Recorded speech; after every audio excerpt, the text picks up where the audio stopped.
And then when I finally get there, the shit still wasn't right. So right now, when I tell you this being my last drill, it's like, I know that bullshit is going to be everywhere, but I'm happily trading in this bullshit to possibly deal with some other bullshit that I ain't never.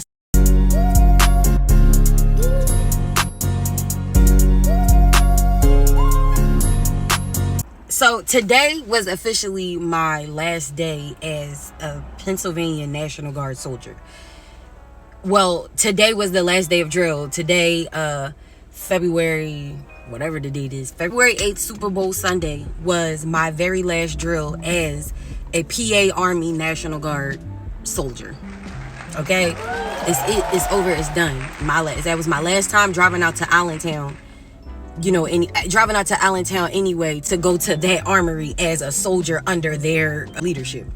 I am no longer a soldier. Well, technically, my ETS is actually Valentine's Day, February 14th, but this was my last drill with that unit.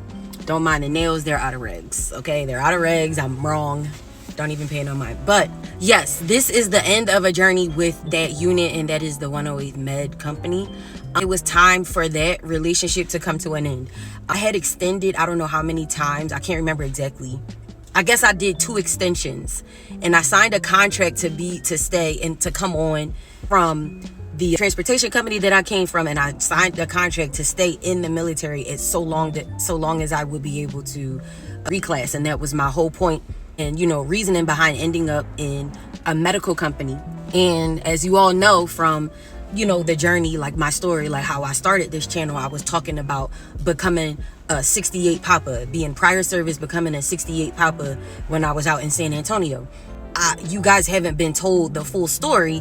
I was only able to complete phase 1, and a whole bunch of things went wrong that stopped me from completing phase 2. I was not able to move on to complete phase 2 because there was a whole slew of things that went wrong in between my graduation and the time that I was supposed to get orders to start. Number 1, I got flagged for not having a security clearance. So I'm going to go into more depth about that, and I'm going to break it up into a series to talk about those specific things that barred me from being able to go forward, and then I will talk about the loss of support. Number 1, the leadership that I had when I went to the school was not the same leadership that when I came back. And I mean the entire leadership. I mean the readiness NCO, the commander, the first sergeant, even the supply sergeant, okay? None of them are the same people as it was when I left. So that's a totally different story. That's a whole separate issue in and of itself, because what happened with one of the things that I cannot blame this new batch of leadership for is like they didn't know about what they didn't know about. So yeah, one can't blame them for not knowing about a situation walking into it. We all were blindsided by certain things and the way that they happened, and why they happened the way they happened was a simple breakdown in communication.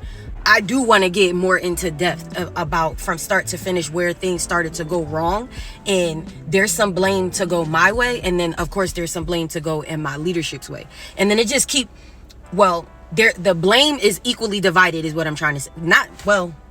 I can't even say it's equally divided, but I'm not innocent in this situation. There are some things that I could have done better, and then there are a couple things that could have been done better on behalf of my leadership in advocacy for a soldier, if they actually did care about the soldier's future, if they actually did care about the soldier's career.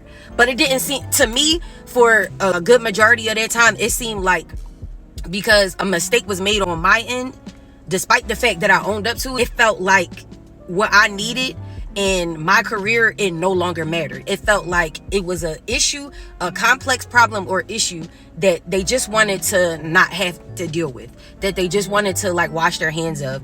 And it seemed like they felt like, this is not fair. Like, why do we have to deal with something like this? And it's like, I don't know what those people were thinking. I can only tell you how I feel like they were acting towards me and how they made me feel.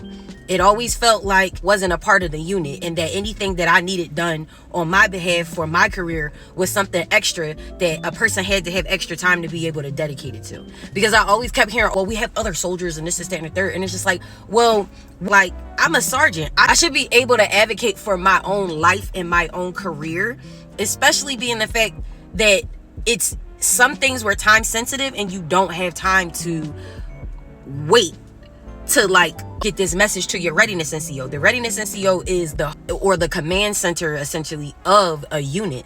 They're the active duty staff that keeps the unit running while everybody else, all the M days, are just, bopping around and living their regular civilian life. And the readiness NCO and the training NCOs, if they're not one and the same, they're the ones that's reminding you, hey, you got to get this done. Hey, you got to get that done. You're liable to hear from them on a random Tuesday. Some things I could have avoided, and other things it was just like were completely blown out of proportion. But anyway, on this day, I feel like this is the best thing for me.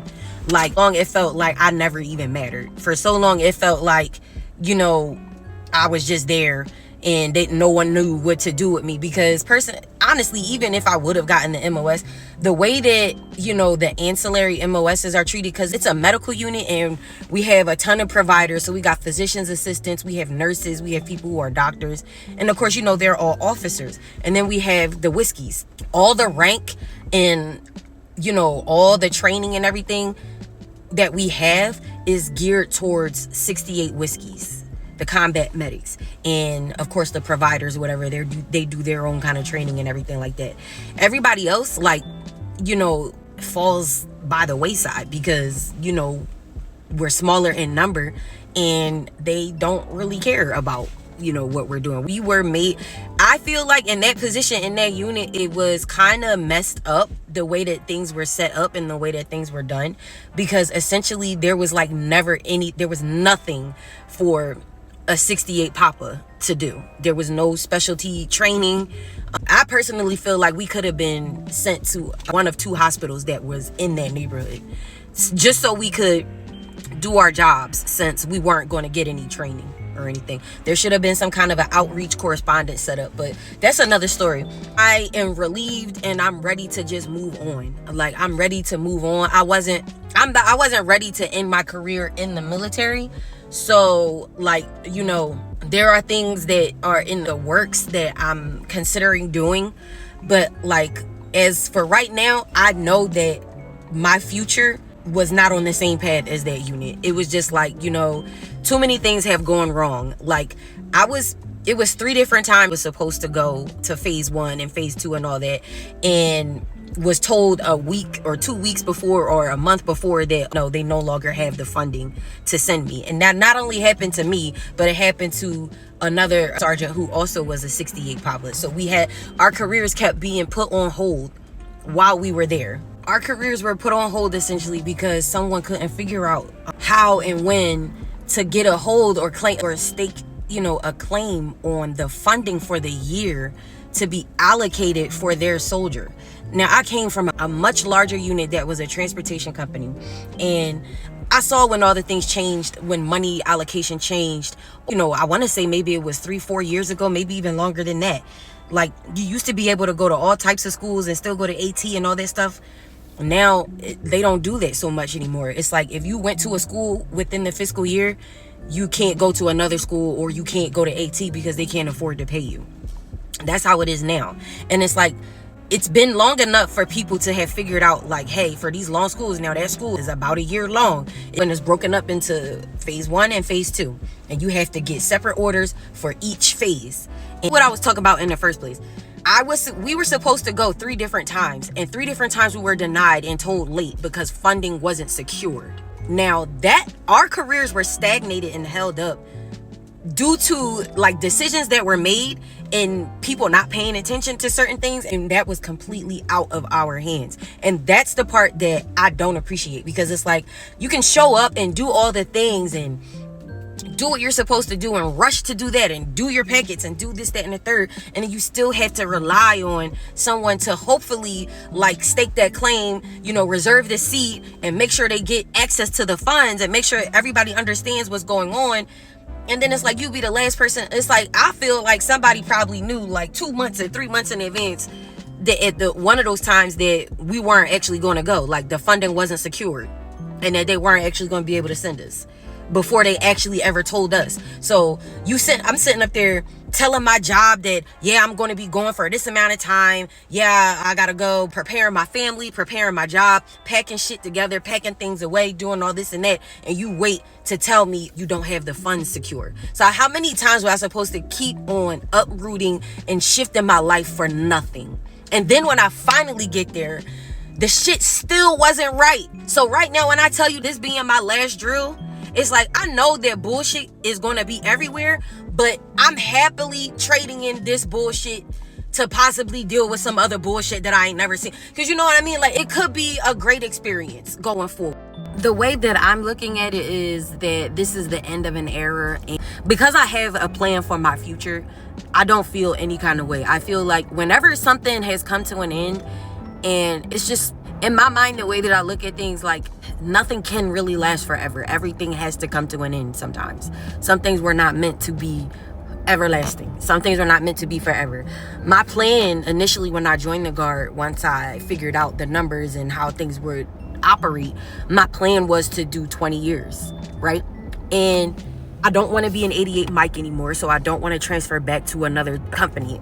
Not to mention, also, I passed up a staff sergeant position to be able to go to this unit and be able to go to this 68 Papa school that will not allow you to rank up. You can't get any higher than an E5 as a 68 Papa in the PA National Guard. The only way that you could get promoted past an E5 is if you're active duty. So that's that. But I passed up on a promotion. I literally had to call and turn it down around the same time that I decided to re-up and sign a contract with this new company that I am now leaving, parting ways with, still not reclassed as a 68 Papa. So I wasted 3 years and I'm still at E5 for nothing. I could have been an E6. I should be already an E6. I've already completed BLC, ALC, all the things, right? I was offered a position as a staff sergeant and turned it down because I'm like, hey, this is my plan. Like, it was to have it cross over to my civilian life. Obviously, all that schooling, all that work, all that testing, and then you can sit for the national exam once you complete both phase 1 and 2. So that was the goal. I was going to become a rad tech. Thanks to the Army. Thanks, Army. Yeah, thanks, Army. And goodbye, 108.